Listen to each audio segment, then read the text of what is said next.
Vamos lá, né, cara? O ministro Alexandre de Moraes, do STF, revogou a prisão preventiva e determinou a soltura do ex-diretor da PRF, o Silvinei Vasquez. Lembra dele? Que estava detido desde agosto de 2023, acusado de interferência nas eleições de 2022. Isso aí já tá notório. Apesar de solto, o Silvinei vai ter que cumprir uma série de medidas cautelares, mas, por enquanto, há ainda suspeitas de que se esse passarinho ainda não cantou, logo mais vai. Esse é o assunto do plantão do Meteoro.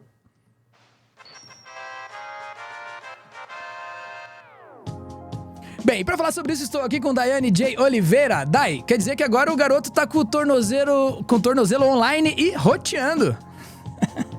Exatamente, né? Para largar a mão de ser bolsonarista e nunca mais desrespeitar a Constituição brasileira. É o mínimo, né? Mas levou aí praticamente, né, um ano de prisão. E foi muito gentil o que aconteceu com o Alexandre de Moraes, né? Liberando o Silvinei Vasquez. Porque tem muitas denúncias ligando o Silvinei Vasquez a aquelas barreiras que foram colocadas, que foram feitas pela Polícia Rodoviária Federal na eleição de 2022, que foi um escândalo, justamente tentando impedir que eleitores chegassem na sua zona, no seu local de votação, o que é um absurdo, né? Aí eu já vou te pedir para colocar, e a gente fala muito do Moraes, né, vigiar e punir, aquela pessoa que é um pouco mais rigorosa, mais dura, mas ele entendeu que poderia, que o Silvinei, ele poderia sair sem apresentar nenhum risco, mas tem algumas restrições que ele vai precisar cumprir. Uma delas, inclusive, é não ter contato com outras pessoas envolvidas no processo. Mas será que realmente é possível fazer isso? Vou te pedir, por favor, para colocar a matéria para a gente. Vamos lá, tá na tela, galera. Muitíssima decisão do ministro Alexandre de Moraes, que tira da prisão o ex-diretor da Polícia Rodoviária Federal. Reportagem aqui da Raquel Landim, que daqui a pouquinho estará conosco ao vivo. O ministro Alexandre de Moraes determinou a soltura, a liberação de Silvinei Vasquez, ele que foi diretor-geral da Polícia Rodoviária Federal durante a gestão de Jair Bolsonaro. Ele investigado também por participar e ter questões relacionadas às eleições de 2022, ele estava preso há mais de um ano. Moraes revogou a prisão preventiva por entender que os elementos que levaram à prisão há um ano não se aplicam mais ao caso. Silvinei, no entanto, terá uma série de medidas cautelares a cumprir. Vai ter que usar a tornozeleira eletrônica, blim, blim. Vai ter obrigação de se apresentar à justiça periodicamente, cancelamento do passaporte e proibição de deixar o país.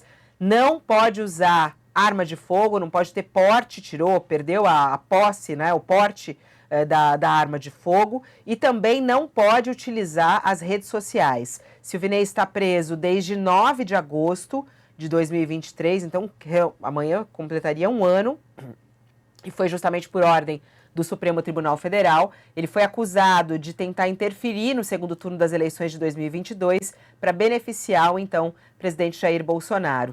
Ele cumpre a prisão preventiva no complexo penitenciário da Papuda, em Brasília. Ainda está lá, deve deixar nas próximas horas o presídio. Alexandre de Moraes, ministro do Supremo, também proibiu a comunicação do Silvinei com outros investigados. Tá aí, ó. Então tá cheio de restrição o Silvinei. Não tá soltinho, quando imaginou que ia estar, principalmente como imaginou que ia estar, se tivesse dado certo tudo que ele estava envolvido, né, Dai? Porque se o Bolsonaro é reeleito, tudo isso aí vai para baixo do tapete, aquele abraço sumiu tudo, né? Isso, e a gente não pode desassociar o que o Silvinei fez daquela reunião ministerial lá com todos os ministros sobre o Bolsonaro dizer não posso perder, precisamos, né, de estratégias, de mecanismos que foram articulados naquela reunião para que ele não perdesse. Vale lembrar que a maioria dessas operações feitas pelo Silvinei, e quando o Silvinei era o comandante da Polícia Rodoviária Federal, foram justamente na região nordeste do país, região em que, historicamente, o governo, né, do PT ele tem uma vantagem sobre seus opositores. E é este o ponto principal, por isso, inclusive, que o nome da operação que prendeu o Silvinei é chamada de Constituição Cidadã, que aí fez a referência à Constituição de 88. Por quê, né? Porque o direito ao voto é um dos direitos básicos da Constituição, e a população, ela não tem que ter esse direito assegurado, e não ao contrário. Pneu ser parado, por exemplo, a gente vê pau de arara ainda existindo no Brasil, e aí a gente tinha ônibus que eram parados e foram parados com uma restrição de quantidade máxima de pessoas naquele ônibus. Como é isso? Por que foi feito dessa forma? Então, muitas irregularidades foram tidas. Um outro ponto para quem questiona assim, mas tanto tempo assim, 1 ano ele ficou preso. Ele ficou preso também, e aí aqui também é importante a gente lembrar, pela utilização de recurso público de forma indevida. O dinheiro daquelas operações saiu dos nossos bolsos, dos cofres públicos, e foram utilizados de uma forma totalmente descabrosa, desnecessária, indevida, antidemocrática, para fazer beneficiamento de um candidato à época. Perfeito. Né? É por isso que ele ficou preso. E engraçado, né, galera? Tipo assim, tudo isso aí faz parte de uma prisão preventiva. Isso não quer dizer que agora ele tá solto e vai ficar solto, e vai responder solto, e vai ficar solto pra sempre. Não, depois que rolar todos os trâmites processuais ali, os crimes por qual estão sendo imputados a ele aqui são crimes de prisão. Ele vai preso novamente, vai ficar preso de novo. Exato, porque vale lembrar, e as pessoas tentam falar sobre isso, né? Mas a tentativa de golpe, quando não foi feita, não configura golpe. Gente, isso é muito sério. É um crime contra a nossa pátria. Eu vou, inclusive, te pedir para colocar o segundo comentário, que é um comentário da CNN, que vale muito a pena a gente ouvir um pouquinho sobre o Silvinei. Vou colocar, mas antes vou fazer um comentário aqui, Dai.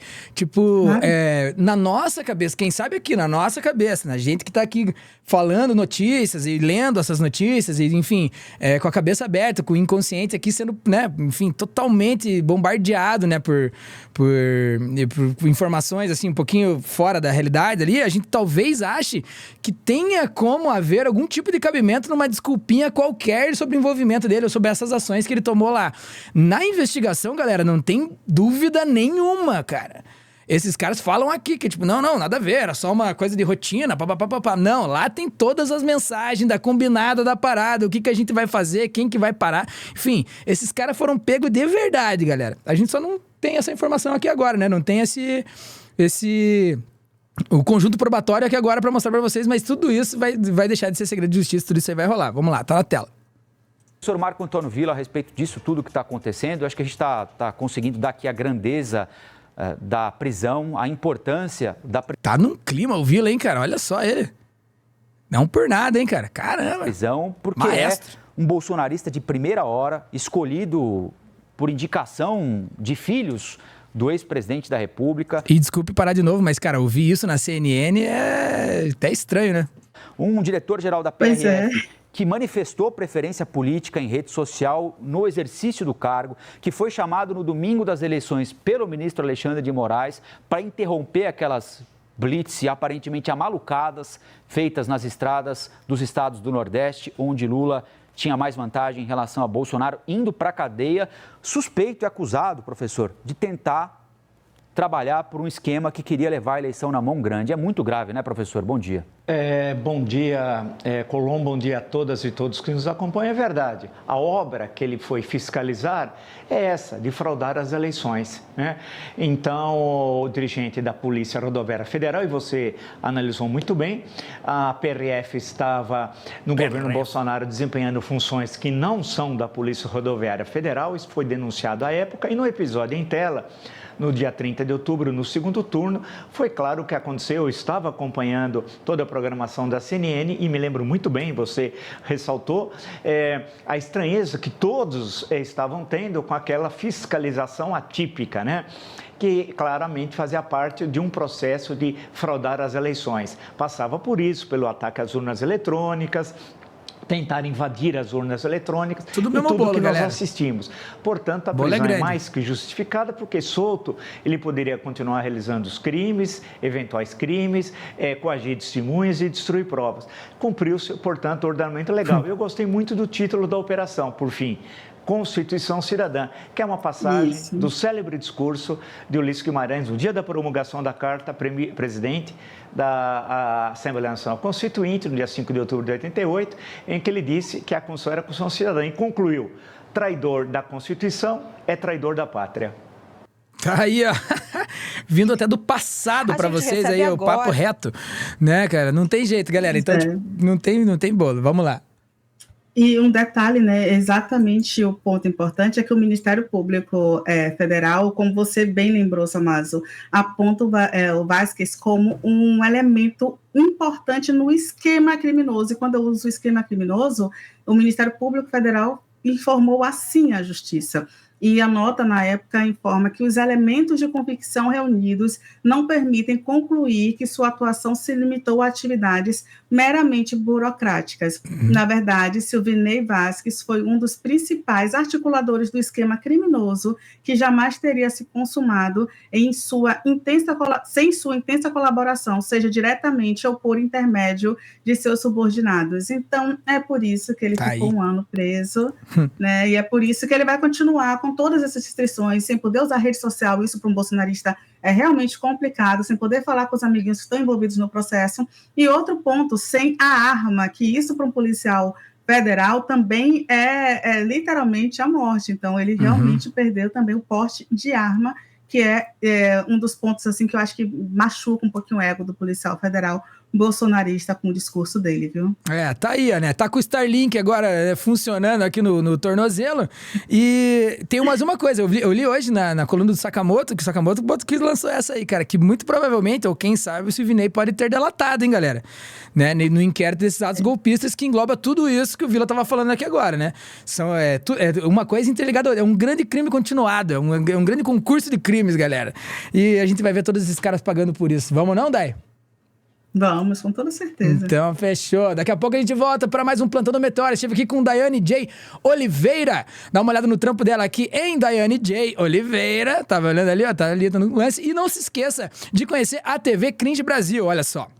A TV Cringe é o novo filho aqui do Meteoro, mais um canal que a gente fez aqui pra vocês curtirem um conteúdo da hora, uma mistura de vídeo, ensaio, react, um pouco da TV dos anos 90, pra gente falar de cultura, de arte, filosofia, de história e tudo mais. É um formato novo, mas que remete às origens do Meteoro, então pra você que é veterano, eu tenho certeza que você vai se amarrar. Dá uma olhada aqui, ó, TV Cringe Brasil ali no YouTube, se familiarize aqui com a nossa carinha, olha lá o nossa logo, e nos vemos no próximo plantão. É rapidinho.